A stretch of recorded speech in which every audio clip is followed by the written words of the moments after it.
kita ni kita berbincang ni pasal watak pemain yang diganti separuh masa kedua dan isu pemain tu. Okey, kalau kita nak relatekan balik dengan siapa-siapa yang masuk ni, mungkin posisi ni macam kita cakap awal tadi, is about kalau Liridon dia punya watak permainan tu, dia masuk dia identiti, dia punya corak permainan tu, kita pun sebelum Kim datang pun kita dah tahu dah dia nak pegang bola, dia nak pergi passing, dia nak dribble apa semua ni. Cuma mungkin ini penerapan Kim yang tak menggunakan dan mengatakan Liridon bukan tak boleh buat permainan begitu, tapi kena tukar corak permainan untuk menentang Filipina, untuk pasukan lawan Filipina ni. So dekat situ kita nampak bukan pasal pemain tempatan menyelah, diorang tak menyelah, tetapi mungkin sedikit taktikal pertukaran tu berlaku. Dan sebenarnya saya punya tengok yang separuh masa kedua ni, isu dia ni sekarang ni ialah isu yang peluang tak menjadikan gol. Corak permainan tu saya rasa dah tak jadi perkara besar lah. Perkara besar kot. Betul tak? Awak sependapat benda tu, Razman? Mungkin boleh jadi. Sebab yalah, kalau tanya saya lagi prefer Zafri dimasukkan daripada Liridon sebenarnya secara itu perkataan yang tak terungkap dari mulut saya sebenarnya. Takkan senang kalau tadi dia cakap. Dia macam nilah. Hakikatnya sekarang ni even kalau kita tolak tepi tagline naturalisasi tu, sekarang ni kita terima realiti bahawa Liridon, Sumareh, especially Liridon lah, diorang ni dah rakyat Malaysia. Full stop. Yes. Kita tolak tepi tagline naturalisasi, diorang dah rakyat Malaysia. Tapi from a footballing point of view, dari perspektif bola sepak sahaja pun, Liridon jelas bukan pemain yang lebih baik ataupun berada dalam form yang lebih baik daripada player-player seperti Zafri.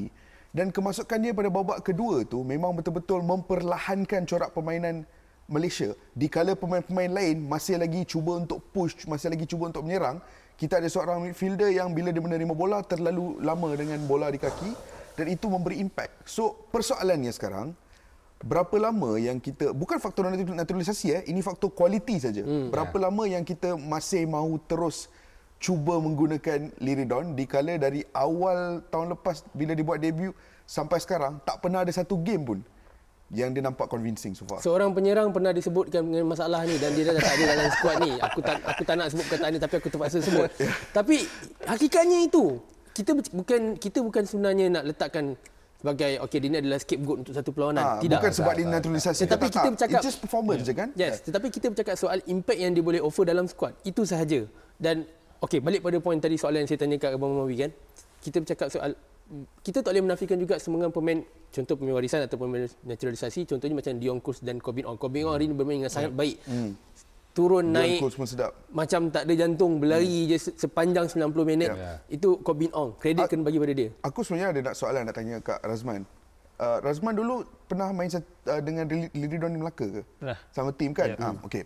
So berdasarkan apa yang Razman kenal pasal Liridon ni, perwatakan dia, kebolehan dia sebagai seorang pemain, wajar atau tidak untuk Kim Pan Gon dan kita berpendapat bahawa masih lagi ada masa untuk Liridon ni nak ubah style permainan dia, ataupun dengan umur dia benda tu sebenarnya dah tak logik dah untuk kita expect.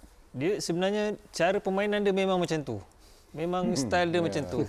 Tapi semasa di Melaka dia bermain dengan Syafiq Rahim bersama. Jadi mungkin cara permainan mereka, Syafiq mungkin ada forward run, tapi cara permainan teknik mereka sama. Mereka selesa dengan bola. Tapi Liridon ni jenis macam mesti nak tarik, mesti nak beat orang. Itu yang menyebabkan dia tak sesuai, saya rasa lah. Dia tak sesuai dengan kelajuan ataupun pemain-pemain yang laju yang kita ada dalam national team ni. Sebab bila berbalik soal ni, sorry Abang Mawi, saya potong sikit. Saya nak tahu pendapat awak juga benda ni. Betul Razman katakan Liridon punya gaya permainan memang macam tu. Dan itulah Liridon yang sewaktu di Kedah, di Melaka dan even sekarang. Dia ada gaya dia sendiri dan senang cakap the players build around him. Itu yang faktanya sebenarnya. Tapi dalam beberapa situasi tadi, apabila dia terlalu membawa diri dia, this is how, Ki sukakan perkataan ni, modern football dia lebih kepada seorang pemain tu adapt dengan sistem permainan. Dan kalau tidak adapt dengan sistem permainan, dia mungkin memberikan masalah besar kepada skuad tu sendiri. Dan kita tak nak benda tu jadi. So, pendapat abang untuk benda tu? Betul. Saya, kalau part Liridon ni, kita tengok tadi yang menjadi isu dia betul, yang ada masalah ni apabila dia ada bola, dia mengawal bola, dia punya last hantaran tu sebenarnya tak jadi tadi. Tak jadi, betul. Semua tak Setuju. jadi, betul. Mungkin Setuju. 6, 7, 8 tu hantaran dia yang ke depan tu seolah-olah macam Razman cakap tadi, kenapa nak pergi hantar? Tak payahlah hantar. Buatlah passing. Saya cakap kita tertunggu apa dia kesilapan yang dia nak buat. Anda menunggu pula apa yang dia buat. So saya rasa betul, benda ni cuma pendekatan corak permainan saja yang dia kena ubah sebenarnya. Yang selalunya kalau benda tu memang dekat dia punya dribble, dia nak pegang bola, dia nak bawa lari bola. Tapi kali ni kita dapat tengok kekurangan benda tu kurang. Tapi yang dia buat mistake tu buat sekarang ni dia ambil bola tu dia pergi buat hantaran tu tak jadi, tak sampai, tak jadi. So saya rasa itu ada pendekatan yang by part individu je. Dekat dia saja sebenarnya. It's not tak terlibat dengan corak permainan pasukan dan teamwork. Setuju. Aku pun tak rasa ini adalah kesilapan. Only kesilapan is membawa dia masuk. Dia aku tak rasa sistem dia bermasalah. Dia masuk tu tak salah. Dia masuk. Dia tak, that's why. Dia masuk tu tak salah. Individu. Yeah. And the thing is, dalam di Cup Nation sekarang ni, apabila kita kritik pemain-pemain seperti Liridon ataupun Sumarik, kita dikatakan memiliki agenda against naturalisasi. Tak. Aku suka Liridon tu dulu. Ini bukan pasal naturalisasi. This is not about naturalisasi. Dari segi kualiti saja. Yes. Sudah tiba masa bagi aku yang dekat Liga Malaysia ni ada at least 5 hingga 8 pemain yang mungkin lebih baik daripada Liridon, yang mungkin lebih selari dengan apa yang dimahukan oleh Kim Pagon, yang bak kata Razman tadi pun, yang mungkin lebih selesa dengan fast wingers yang kita ada, yang memerlukan quick decision making so that dia orang boleh capitalize space kan dekat bahagian wing. So dia berbalik kepada itu saja sebenarnya.